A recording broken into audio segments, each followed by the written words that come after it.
um verdadeiro adorador. É isso que nós precisamos ser. Jesus ele fala isso e diz que Deus ele procura exatamente os verdadeiros adoradores.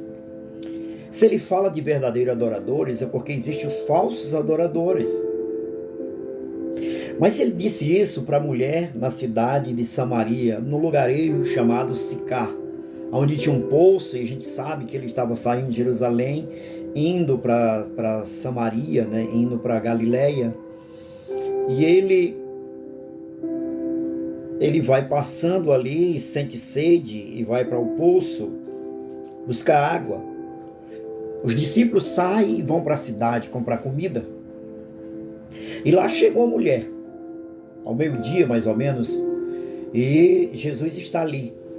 Acredito que aquela mulher, ela esperou que viesse ser importunada, como todas as vezes, né, quando viu um homem.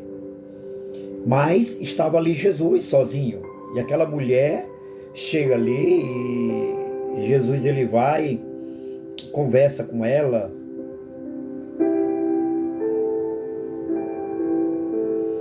E enquanto ele conversa com ela, ele vai trocando ideias com ela, né? Jesus queria abençoar a vida daquela mulher, queria transformar a vida daquela mulher. E o que ele faz, querido? Jesus ele pede água para ela. Nós já sabemos aqui que existe uma rixa muito grande, muito forte. Isso ainda consequência lá da divisão das tribos, né? Da separação das tribos, depois da morte de Salomão. A gente vê essa história, né? A gente conhece aí. Jesus pede água para ela, ela fica muito admirada por ele ser um judeu, tá pedindo água para ela, sendo uma mulher samaritana, né? Por causa dessa rixa, eles não se falavam. Mas Jesus diz para ela, se você soubesse quem eu sou na verdade, né? Se você souber na verdade quem é que está pedindo de beber, você ia pedir e eu ia dar para você uma água viva. E você não ia ter sede mais. Jesus, a conversa dele, querida, é diferente da conversa de muitos hoje, que começa com a conversa no nível humano, material, e leva para um nível espiritual. E muitos hoje em dia começam no nível espiritual e leva para um nível humano e material. Jesus ele faz o inverso. E ele começou a dar mensagens para aquela mulher. Eu acredito que aquela mulher estava necessitada de ouvir uma palavra. Até porque uma mulher sofrida já, né? Quando Jesus disse, pois vai buscar o seu marido, ela disse, não, eu já tive 5. Não, e ela disse, eu não tenho marido. E Jesus diz, na verdade você teve 5, o que você tem hoje não é seu.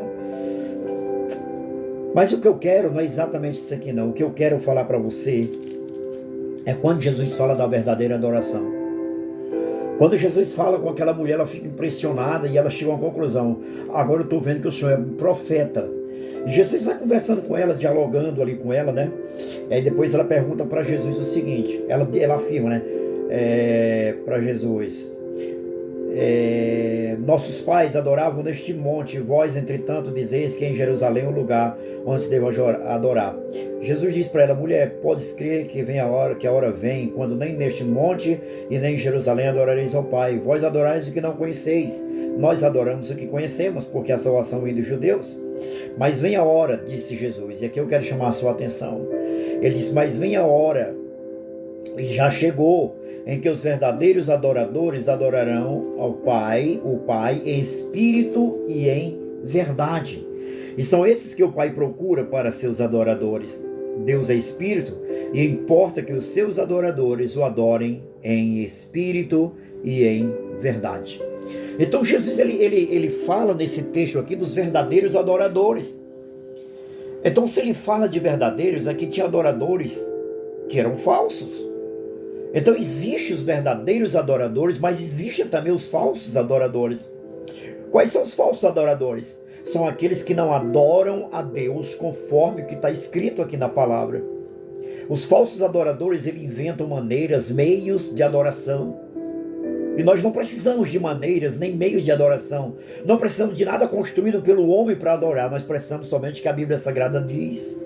O que ela determina, o que é um adorador, o que ela diz que é um adorador. É isso que nós precisamos. Quando Jesus disse que o Pai está procurando verdadeiros adoradores, é que o Pai está olhando o coração de cada um de nós. Ele sabe a intenção, ele sabe a motivação do coração de cada pessoa que está na sua presença, que seja cantando, que seja orando, que seja pregando, que seja contribuindo. Ele vê o que está no coração. Ele sabe aquela hora o que é que nós estamos fazendo. Será se nós estamos adorando ao Pai ou adorando a nós mesmos? Será se nós estamos adorando ao Pai ou adorando pessoas? Infelizmente a gente sempre quer copiar coisas que outras pessoas fazem.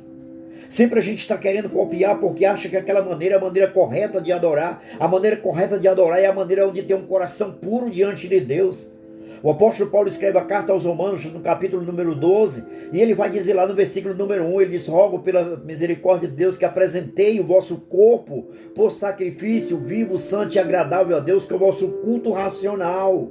É isso que ele está dizendo. Ele disse: não vos conformeis com este século, com esse sistema, mas transformai-vos pela renovação da vossa mente, para que você experimente qual é a boa, agradável e perfeita vontade de Deus. Então ele vai dizendo aqui como é que nós precisamos adorar o Pai. Nós precisamos adorar o Pai de uma maneira, quando Jesus disse: olha, Deus é espírito, importa seus adoradores, eu adoro espírito em verdade. Aí a gente começa a entender o que Jesus disse para Nicodemos. Sabe o que ele disse para Nicodemos? Nicodemos, o homem só pode ter relacionamento com o reino se ele nascer da água e nascer do Espírito. Se ele não nascer da água e do Espírito, não tem como ele ter relacionamento com o reino, porque o reino ele é espiritual, e o que se materializa do reino é somente para o homem acreditar que existe algo superior. Foi exatamente isso que Jesus disse para ele, quando ele disse que nós precisamos adorar o Espírito em verdade. A verdadeira adoração é adoração em Espírito em verdade. Eu saber que estou fazendo. Tanto é que ele disse para a mulher: vocês adoram o que não conhecem. Vocês não sabem o que estão adorando. Então, para que eu tenha um entendimento do que está adorando, primeiramente eu tenho que saber quem eu sou, qual é a minha origem, qual é a minha essência, quem me fez, quem me criou, quem me projetou. Eu preciso saber de tudo isso. Aí sim eu passo a adorá-lo, porque quando eu tenho esse entendimento, eu sei que ele é Espírito. Jesus estava dizendo aqui agora, ele disse: ele é Espírito, e importa que os que adoram, adorem em Espírito e em verdade. Não é que eu preciso desencarnar, ficar com a minha parte imaterial para ser adorador, de forma alguma. Mas ele estava dizendo o seguinte: olha, nada nesta vida, nada neste mundo, nada nesta dimensão é capaz de incrementar a maneira em que um filho de Deus o adora. Nada. Nada. Então nós não precisamos de nada, de artefato, de artimanha, nada. Não precisamos de nada para ser adorador. É isso que Jesus estava dizendo. Muitos estão sendo repreendidos, assim como aquela mulher ela foi. Vocês estão adorando o que não sabem adorar. Infelizmente as pessoas começam a seguir modelos, começam a seguir as outras pessoas, as maneiras. Às vezes tem pessoas que chegam para mim e dizem: pastor, mas a igreja tal está adorando assim, a igreja tal está adorando assim. São eles. Eu sei lá se a adoração que eles estão fazendo está correta ou não. Eu tenho que olhar o que diz a Bíblia. É isso que Jesus está dizendo, que os que adoram o Pai adoram em espírito e em verdade. Ele disse: são esses aí que o Pai procura. Quando Paulo diz que eu preciso ter raciocínio aqui, eu preciso ter raciocínio para adorar o Pai, ele está dizendo exatamente isso. Eu preciso entender o que estou adorando. Por isso Jesus disse para a mulher samaritana: você adora, mas não sabe o que é que está adorando. E nós precisamos saber o que é que estamos adorando. Para adorar o Pai em espírito e em verdade, eu preciso que eu entenda que ele é espírito. É preciso que eu passe pelo processo do novo nascimento para ter essa essência espiritual restaurada novamente em mim, para que eu possa não apenas ver o reino, mas que eu possa também entrar nesse reino e adore a Deus dentro desse reino. Aleluia.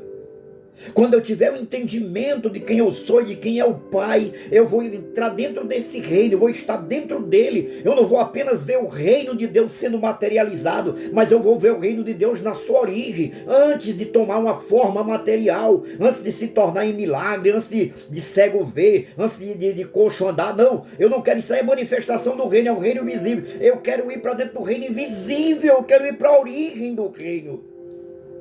É isso que Jesus estava dizendo. Quando eu entendo que Deus é Espírito, eu vou para dentro do reino. Ele disse: você não vai apenas ver. Quando você nasce, você começa a ver e você começa também a entrar dentro desse reino.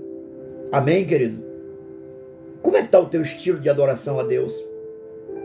Como é que está a tua maneira de adoração a Deus? Quais são as motivações do teu coração para adorar a Deus? O que te leva a adorar o Senhor? Pense nisso. Seja um verdadeiro adorador. Deus abençoe em nome de Jesus.